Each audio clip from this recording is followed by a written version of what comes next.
On this episode of Travels with Bill, we're at the Asessippi Provincial Park in beautiful and friendly Manitoba. We're going to check out the entire park. We'll show you the parts you'll see if you come for the day, we'll show you some of the camping, and we'll look at why this lake is even here. We'll find out lots about this Shellmouth dam and reservoir. That's all ahead, so stick around. We'll start with what's near and dear to my heart, where to find some food. The Asessippi Park Concession is one of the mainstays of the park. It's a very neat little spot. There's washrooms here, there's even a laundromat, and there's lots of picnic tables. Now, you don't have to buy food at the concession to use the picnic tables, but of course you may want to, because their food is absolutely delicious. I was talking to the folks that run the concession. This is their 15th year in 2022. They're actually looking to sell. So if you see something you like here, maybe this is the new career path for you. In fact, before they did this, the gentleman used to work in fire suppression of all things, fire protection, installing fire systems into restaurants. Well, now he's busy cooking food.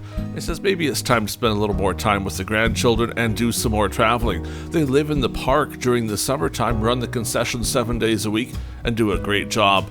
So there's hot food here, there's hard ice cream, soft ice cream, pretty much anything you can imagine. The French fries are delicious. Burgers are pretty good too, although you have to watch out. Sometimes they drag them through the garden. A little too many vegetables for my taste. Watch their hours on their Facebook page so you're not disappointed and show up too late in the day to enjoy. Right beside the concession is a pretty amazing playground. We'll check out the actual playground in a second, but let's look at the picnic shelter first. Asessippi Provincial Park is on Lake of the Prairies. That's at least what most people call it. It's officially the Shellmouth Reservoir. It only exists because of a dam, and we'll look at that dam a little later on in the episode. This is probably one of the best places to have a picnic in any park anywhere. You're sheltered a little bit, but you have an amazing view of the water. That is Lake of the Prairies, but there's a bit of a thing I should tell you about that. We'll get to it in a minute here. That isn't actually the full Lake of the Prairies. We're also going to look at that staircase yet, because that's probably the best part of the park. Going down those steps, I'll show you where it goes right away. To get to Asessippi Provincial Park, you're just off Highway 83. You can follow the directions. It's not hard to find at all. Some big hills, though, and some pretty cool driving to get here. Now, they have these rock climbing features as part of the playground. That's becoming a little more common, I think, having the kids do something that kind of relates to nature. Well, the kids absolutely love climbing up them and climbing down and up and down and up and down. Well, you can kind of imagine how that goes. The playground's good for most ages, so there's small stuff over here, kind of the smaller type of playground as well, slides for little kids, some climbing stuff as well, even a bounce beam there. You can try that out as an adult and see if you're able to stay on it or not, but then the playground gets more advanced. So obviously bigger kid stuff here. This would be the next size up. You can have the kids doing some hanging and some moving around. And then by the time you get over to the far end, we're going to get into some basketball court as well for the really big kids that just want to play some hoops. Asessippi Park was established as part of the creation of the Shellmouth Dam and its reservoir, the Lake of the Prairies. The lake provides anglers with opportunities to fish for perch, northern pike, and walleye. Asessippi comes from the Cree language. The second part of the word, sippi, that's river, and the first part may be the word elsa, clamshell, or asinis, stone. Well, you can't take your pick there. It all worked together to become Asessippi. Along the playground, there's campground spots too. There's some picnic tables. There's actually some fire pits here too, so you could build a fire, roast hot dogs, and then have the kids playing as part of all that. It would be a perfect day trip to make. Of course, you could also go mini golfing. They have a mini golf course here as part of the concession. You get the balls and the clubs at the concession, so obviously they need to be open when you're wanting to go mini golfing. Kind of interesting course, though. Some trees, some shade, so you keep cool, even a picnic table out in the middle there, and your chance to kind of try your luck and see if you can beat the children or not.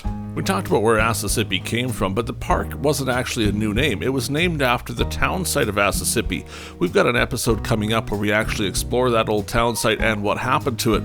The town's a ghost town now. It was abandoned when the railway didn't come through, but the name stuck around and became Asessippi Park. In fact, the old town site is part of the park. Well, we need to go check out those stairs. We're coming just off the back of the concession here, so you actually walk on through and you can get to this. A couple different paths to get you here. This one's the coolest one, though. Notice there is the railing here to kind of keep you safe, because otherwise that's a very steep hill. Although you do see kids that actually want to roll down the hill just for the fun of it. Adults will probably want to stay on the path. This whole staircase was redone just a year or two ago. There was an older one here before and it was a bit different layout, but this one's pretty cool too. The old one was a little closer to the trees, so the trees hung over it a little more. This one's been moved out a bit. There's a lot of steps here, so going down's pretty easy, but coming up is going to be a bit of a challenge.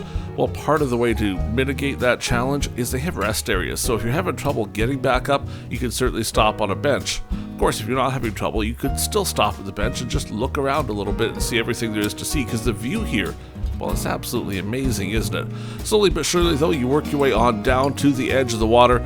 That's where the beach and the swimming area is. Now, the time of our visit, the water's a little bit high, so there's not as much beach here as usual. Normally, there'd be a few more feet of beach.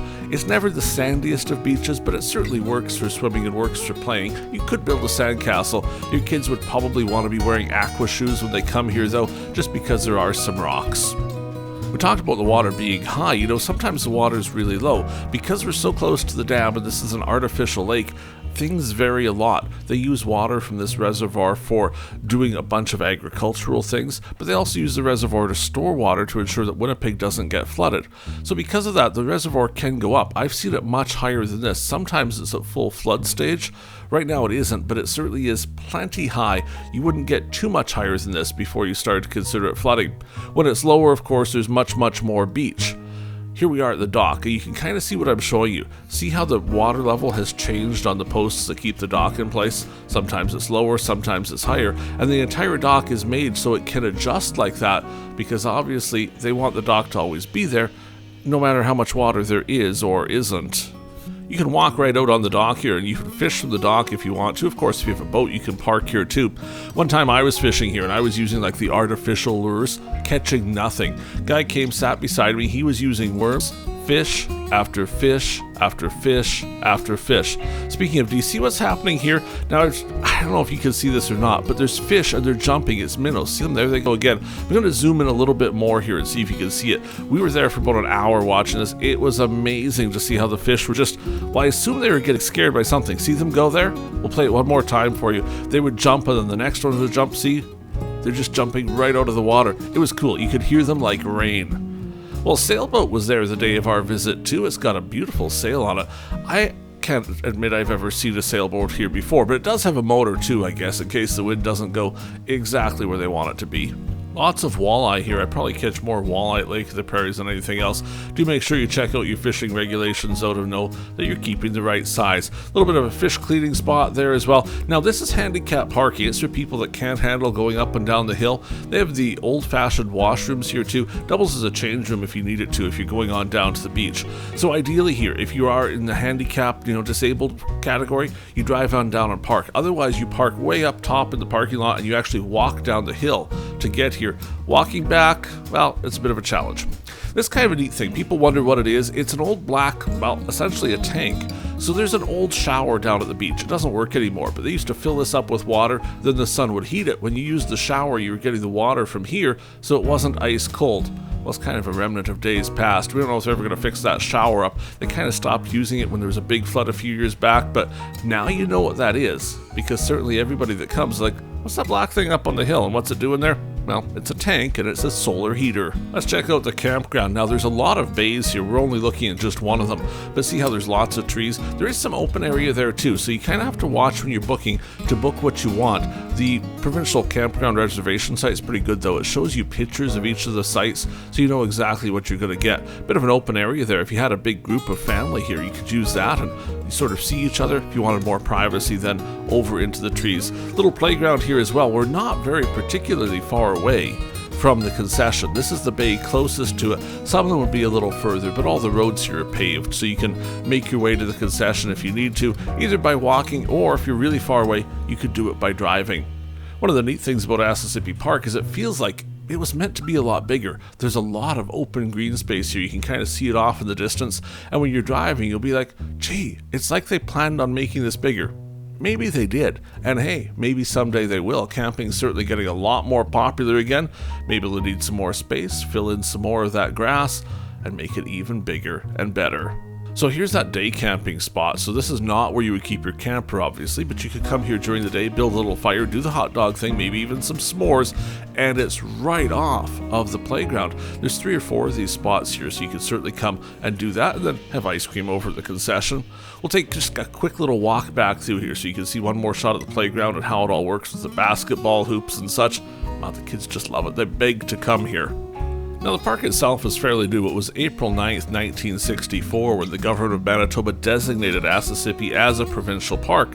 So there's certainly parks that have been around a lot longer. This playground is even newer, though. In fact, everything here is in incredible shape. You don't find anything in the park that's too terribly old, although there is one neat spot I'm going to show you in a few minutes, where there's some older stuff, and it actually adds a lot of character. It's part of the parks on the Shellmouth River. Of course, the river looks like the lake, but technically that's the lake way over there in the far end.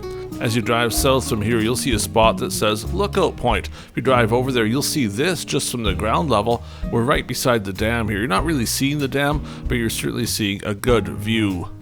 And it's right beside this older style playground. Not a lot here anymore, a couple teeter-totters. This really, really cute duck. You may want to stop in and see him just for a picture, really. It's one of those old style rocking ducks. The best part of this, though, is the bridge and the little stream that goes through here. Lots of picnic tables. This is another picnic area where you can stop in and have a little bit of time. In fact, I've been here, had a picnic at those tables. Perfect spot. Well, the water's running through under the bridge. It's a fairly wet year so far, so it's doing well. Now, there is a little dam there, too. That, I guess you would call it a weir, right? It keeps the water high enough that there's always some water under the bridge, which is kind of neat. Now, you can actually see a little bit here. It's washing out slightly, so the water's not actually going over the weir where it should. It's actually running to the side of it. They're going to have to do a little bit of work there to fix that up. But normally, it would be going through the middle there and making some really amazing water running sounds. Kind of like those dams you've seen in some of the other episodes, except a much smaller version.